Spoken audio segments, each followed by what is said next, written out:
Hey everyone and welcome back to my channel. Let's take a look at what's in store today. As always, if you see yourself in this video, please drop me a comment and say hi. So I thought it was about time that I shared the wizard support build that I use regularly in PvP. So generally I use this specifically in Battleground. I do use a different setup for Shadow War, which I've shared before, which is more of a full CC build. This one has a little bit more movement to it because obviously the Battleground map is pretty large, and when you are attacking or when you're defending, you need to be able to obviously get away from players or move to different parts of the map quite quickly. So I'm utilising teleport within this build. I don't really like using teleport in Battleground because I do feel like it's a wasted skill when you could have some more damage or something like that. However, it is required now for a lot of the wizard builds to actually ensure that you don't just die for the whole match basically. So for this battle, I'm using Arcane Wind, Teleport, Scorch and Frostfield. I'm going to break down everything that I'm using essence-wise and also set items and legendary gems that I'm using in this setup. There are a couple of legendary gems that I change out in this build, so I'll talk through that when we get to it as well. And as I said, this is a support build, so you're not going to be top for kills in the match, but you will have some amount of survivability with this, not necessarily from the actual skills, but from being able to get away.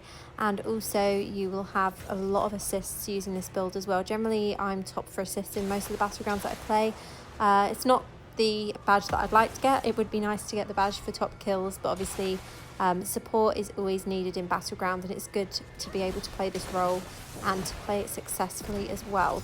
So I'm going to let you see the gameplay for it and then talk through everything that we're using in this setup. Now, at the time that I filmed this match, I was silver rank, but as you may have noticed, I am against some legend rank players, including a legend rank wizard, so I'm quite interested to see what the outcome will be from this battle. It's always nice to defeat players that are higher battleground rank than you are. Obviously, some people make it to high ranks from actually winning a lot of matches, other people make it to the high ranks from actually just playing a lot of matches. So I've not actually done very many battlegrounds. I've had, I think, 23 wins and my win rate is around 75%. So yeah, I've not done very many battles at all, but a fairly decent win rate. I'm quite happy with that. Previously I've had like a win rate of 50% in battleground just from playing so many matches and obviously losing a lot of them as well. As you can see there, I'm not in the best position, but luckily my teleport recharged and it looks like my cheat deaths kicked in there as well, so I might actually be able to survive a little bit longer before I actually die for the first time in this battle. But yeah, this build, it's not the most fun to play. If you keep moving around while you're using the skills, this is probably the best way of surviving. Obviously not just using the teleport, but moving around as much as possible, throwing your skills and then moving away from players.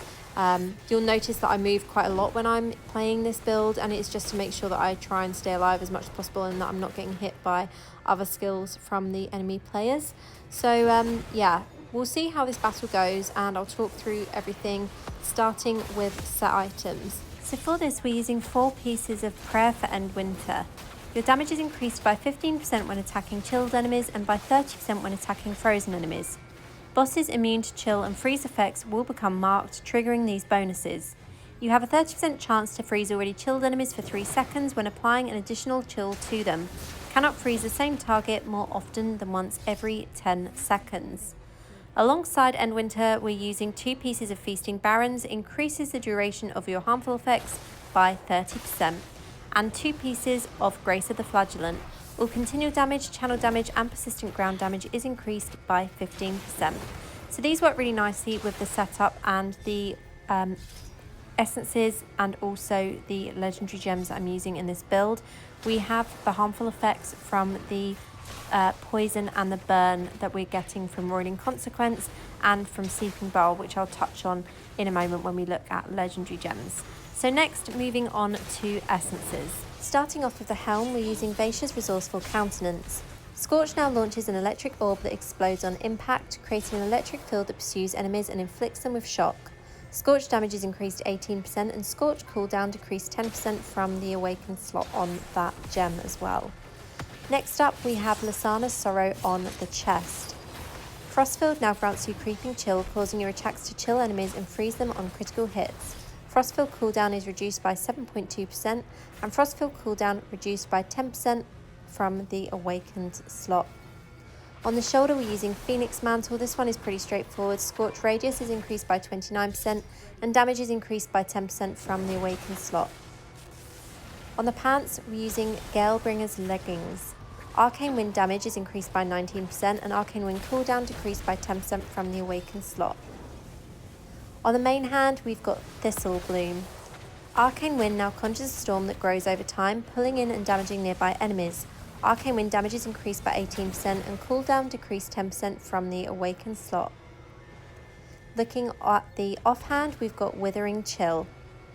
Scorch critical chance is increased by 29% against chilled enemies and 50% against frozen enemies. Scorch damage is increased by 10%. We've got Volatile Arbiter on the alternate main hand. Magic Missile explodes every 3 hits, dealing 25,251 damage to surrounding enemies. Damage is increased by 90% and Magic Missile damage is increased by 10%.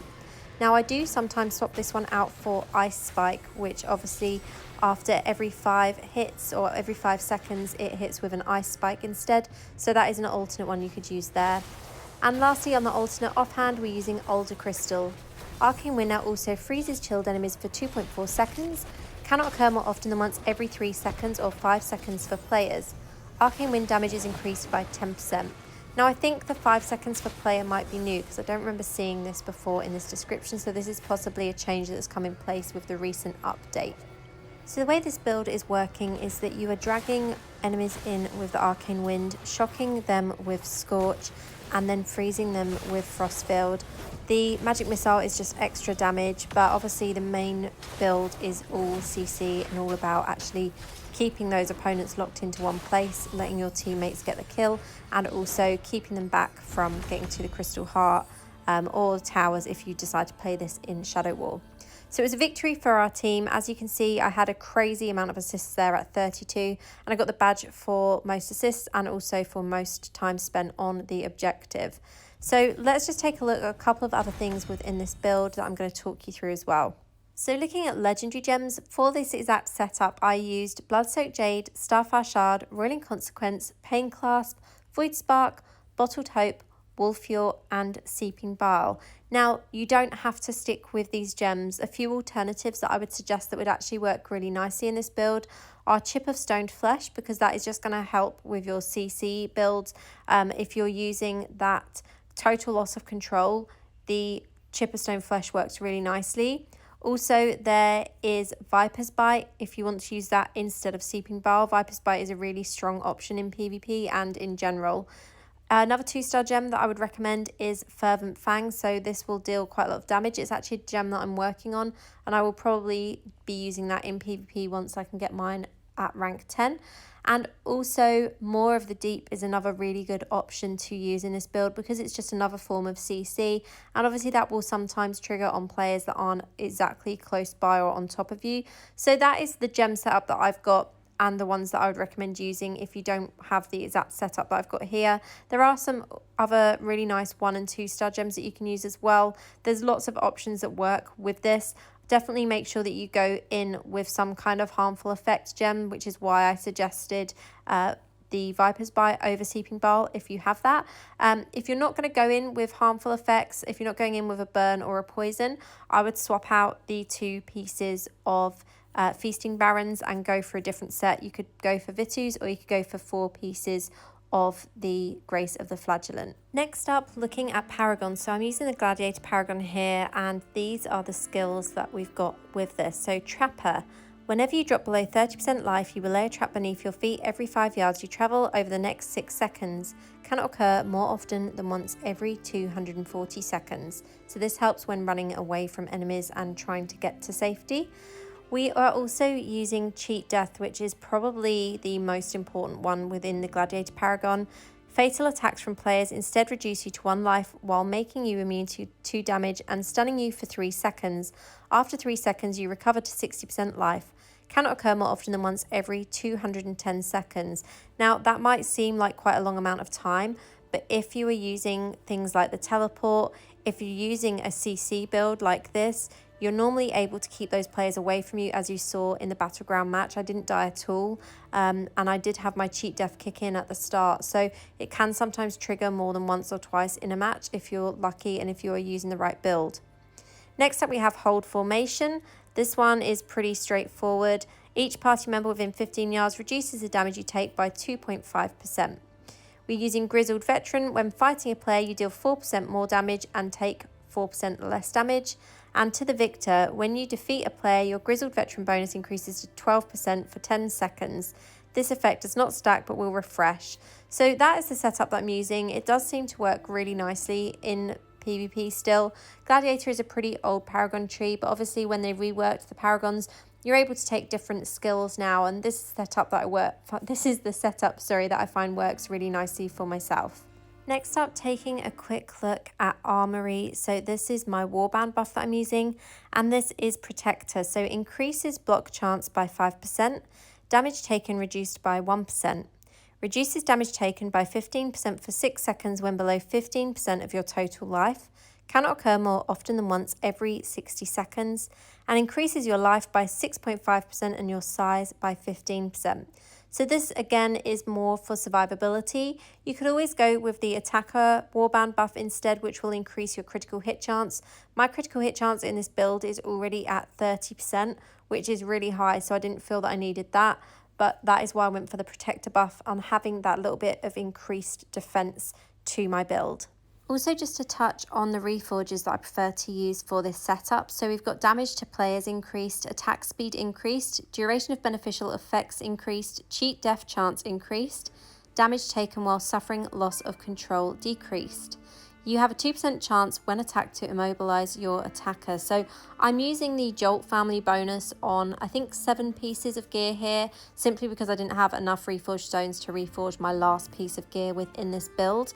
But that works really nicely. I find it isn't nerfed down in PvP like a lot of the other family bonuses are, so the Jolt set is definitely worth using, and nice to have something a little bit defensive in the setup as well, especially with the damage taken during loss of control being decreased. Now, another thing to touch on is the curse property. So I'm using Atrophied.